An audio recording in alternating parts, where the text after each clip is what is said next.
Hello everyone, welcome to CNA, the daily newspaper analysis. So today we are back with the following list of topics to discuss. So let's start. The first topic says about the decline in insurgency related violence. So we all know about the insurgency related situations in Northeast. Okay. So within the time period of the 1960s till the end of this 2000 as well as the beginning of the 21st century, we could see that insurgency was at peak in this region of Northeast. So the root cause of insurgency was that there was over 100 of ethnic groups in the Northeast, okay, and therefore they have got a separation or a sense of isolation between these respective communities, and they are very much integrated towards their respective identity.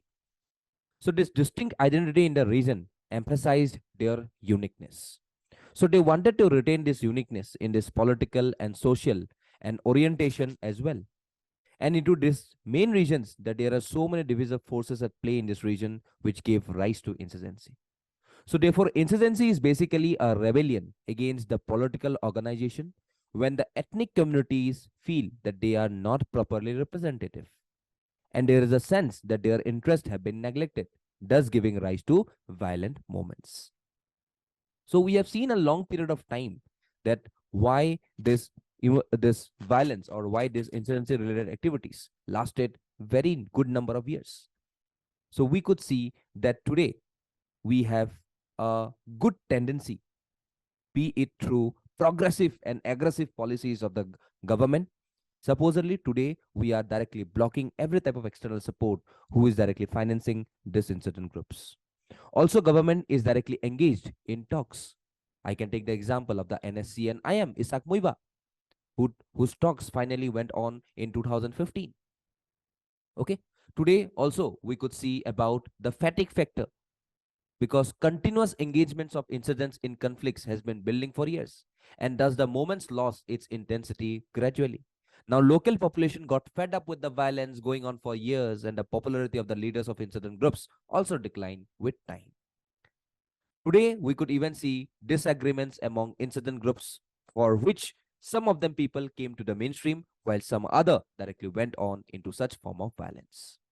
तो आज government का जो steps है enhancing connectivity ka, supposedly we could see about the act as policy, India Myanmar Thailand trilateral highway, also increased vigilance, use of technology, also addressing the people's aspirations through talks, ending the corruption nexus, also by greater integration through railways, roadways, bridges, airports.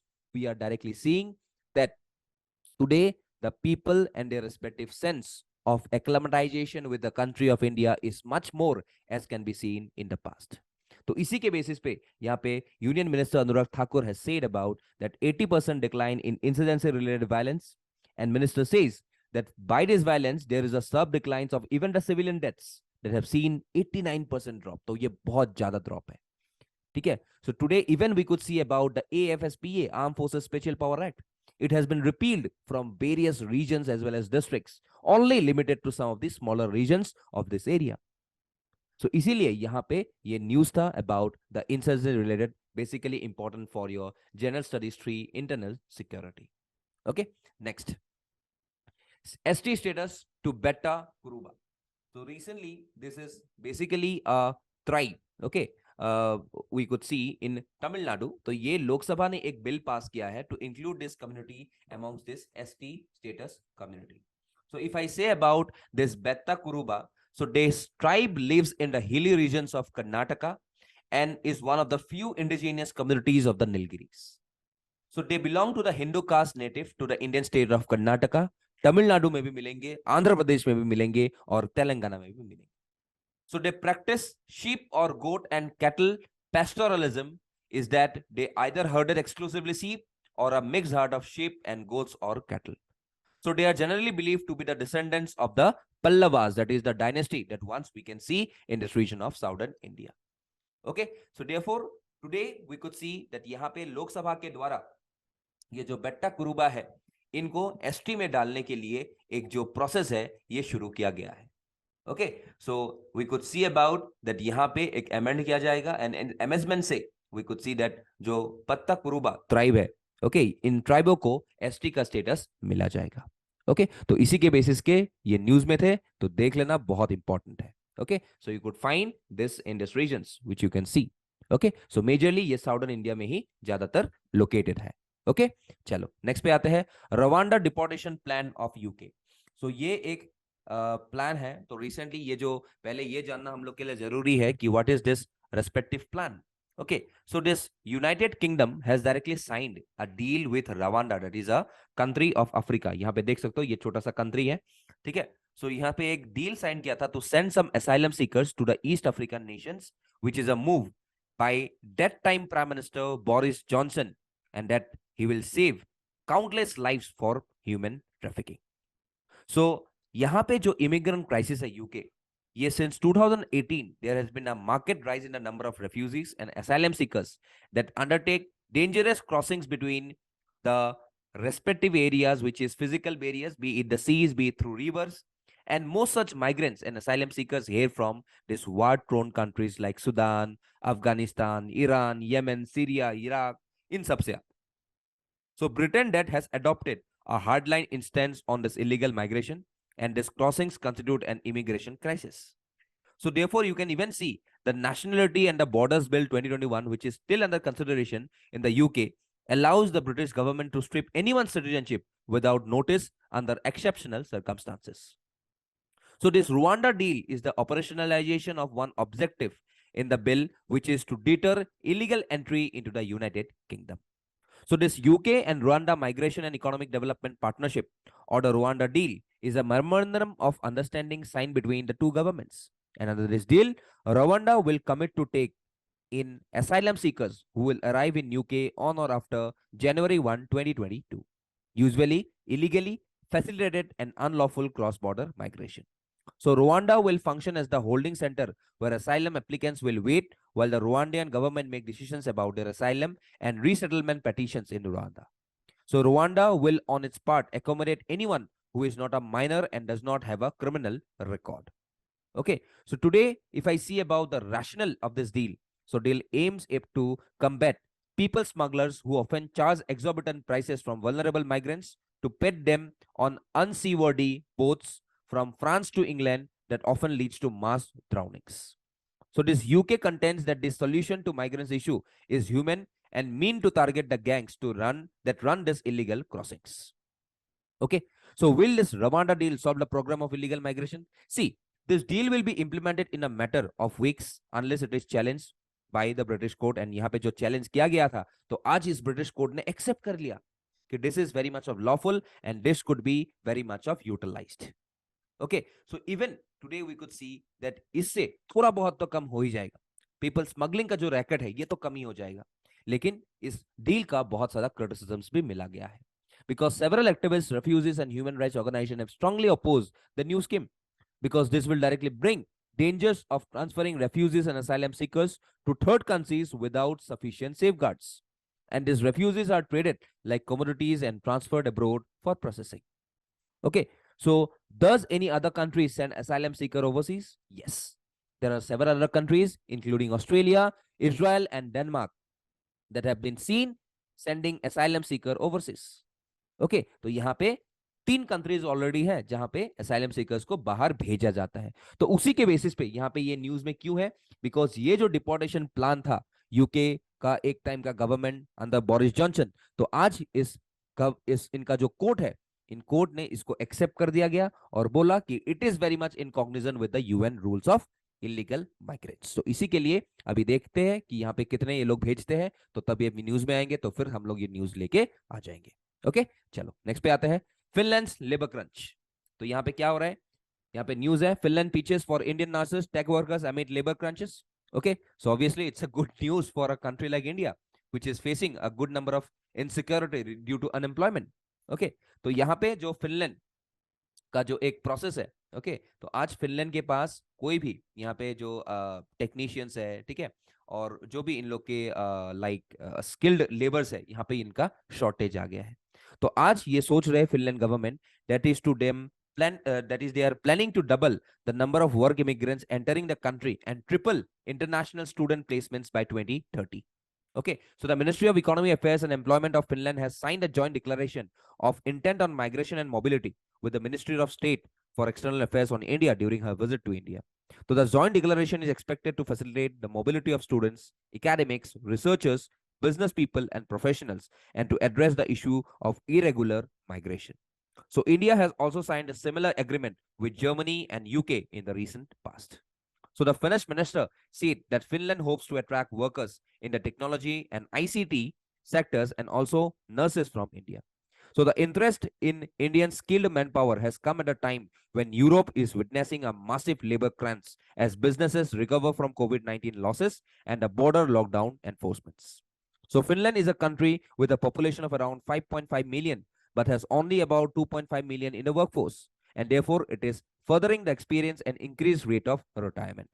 तो उसी के basis पे आज यहाँ पे Finland को जो हम लोग का यहाँ पे जो हम लोग का स्किल्ड लेबर्स है उन लोग को चाहिए so that they could directly work proficiently and could make their country very much of skilled as well as resourceful. So Finland is considered amongst the Scandinavian countries and it shares border with these countries like Norway, with Sweden as well as the countries like Russia. Okay, तो यहाँ पे Arctic Sea है, ये Norwegian Sea है, we can see Baltic Sea, we can see North Sea. Okay, so this is an important country which is basically having some of the top ranks in every number of sectors, basically in international standards. Okay, it's a very peaceful and a safe country in terms of security. Okay, चलो next पे आते हैं. Lastly, the cost to the country is just for saving CTC. Okay, तो ये basically बोला गया है about the Indian economy. Okay, and the significance and issues of contractual labors के बारे में यहाँ पे बोला गया है. See, as per the periodic labor force survey, okay, India has about 100 million casual workers and 50 million salaried workers without a written job contract. So this amounts to about 150 million contract workers or around 30% of the total labor force in the country. So the overall share of contract employment in industrial employment expanded from 24% in 2004 to around 38% in 2017, as highlighted by the annual survey of industries. So these non-payroll contract workers are technicians, drivers, housekeeping staff in offices or commercial complexes, or simply unskilled laborers in factories. So as outsourcing increased, many manpower suppliers firms sprouted into the country, and even the public sector enterprises outsourced many vacancies post 2001. So today, if I see about the people who has got a share of casual or contract workers in PSUs, gradually increased from 17.1% in 2011-12 to around 19% in 2015-16 to around 37.2% in 2020 and 2021. ये values याद रखना बहुत important है, लिख लेना कहीं पे. So therefore, today we have got approximately around 4,81,395 contractual workers in central public sector enterprises. Okay, whereas we could see about ये कब का डाटा है 2021 का डाटा बोल रहा हूं मैं. Whereas in 2011 it was around 2,68,815. So this indicates the conversions of many permanent jobs into contractual work. So what is the significance of these contractual jobs? See, the cost of the company, that is the CTC, okay, is relatively lower for contract employment when compared to permanent employment. So the reduced CTC improves profits for India. It also attracts foreign investments, thereby benefiting the economy. And it should be noted that there are 5 human resources costs, namely hiring cost, induction cost, career progression cost, severance, and superannuation cost, that is the retirement cost. So hiring cost for the public sector is very high due to the scale of conducting the examination, and this makes hiring through manpower suppliers both cost and time efficient. So furthermore, as a contract labor requires minimal training, CTC is further reduced. So the contract labor are not admitted to generous paid leave like permanent employees, thus making it more attractive for the management to hire them. So moreover, there is no commitment to promotion or post-retirement benefits for contractual workers. And the flexibility of hiring contractual workers is considerably to be positively impacting labor productivity. लेकिन यहाँ पे जो advantages है इसके साथ disadvantage भी आते हैं. So the contractual pay less than minimum wages to labor. This implies that a majority of the 150 million contractual workers are underpaid. So several platforms and tech companies have devised innovative measures like designating employees as business partners, okay, and segmentive core activity as tech business partners. तो ये सब काम करते हैं. So the overall economy tends to lose on account of reduced consumption and saving due to low wages. So due to the low investment in the skilling and upskilling of the contractual workers, the overall productivity of the economy is impacted. Okay, so therefore, this exploitative nature of contract employment has a detrimental distribution impact, which suppresses the wages of permanent employees also. Okay, so यहाँ पे इसी के basis पे यहाँ पे बताया गया है कि if we substitute permanent jobs with contract employment, it will impact the country's economy as millions of workers are underpaid and vulnerable to health hazards. So the public sector should instead focus on reforming its appraisal mechanism to reward the efficiency of permanent workers, and the private sector should realize that outsourcing cost to the country is much more than the cost to the company in the long run. Okay, so if I see about the overall gist of this respective editorial is that outsourcing vacancies in employment appears to be beneficial for both the public and the private sectors, but it impacts the quality of service, productivity of labor, and overall economy of the country in the long run. So thus, the appraisal and hiring mechanism should be reformed in both the public as well as the private sector. तो उसी के basis पे यहाँ पे ये जो cost of the company है to save between or to choose between the respective private as well as the public, okay, sorry, as a permanent as well as the contractual workers, तो उसी का discussion यहाँ पे किया गया था. So the cost of the company we have seen is relatively much lower in terms of contract employment as compared to a permanent employment. तो उसी के बेसिस पे यहाँ पे जो differences दिया गया है, तो यहाँ पे authors के द्वारा उसी चीज का यहाँ पे discussion किया गया है. Okay, so that's the context of this editorial. Okay, so we have this 5 number MCQs. Please do attempt these MCQs and do join our WhatsApp as well as Telegram channel for the further updates and some of the free study materials. And also, if you want to join our latest programs, please do join because we are directly focusing on getting a fresh batch by around January. So please do avail this offer because we have got some of the early bird offers in this respective season so that you may directly prepare your respective journey of UPSC or APSC from the time being of January. Okay, so that's all for today. Thank you and Jai Hind.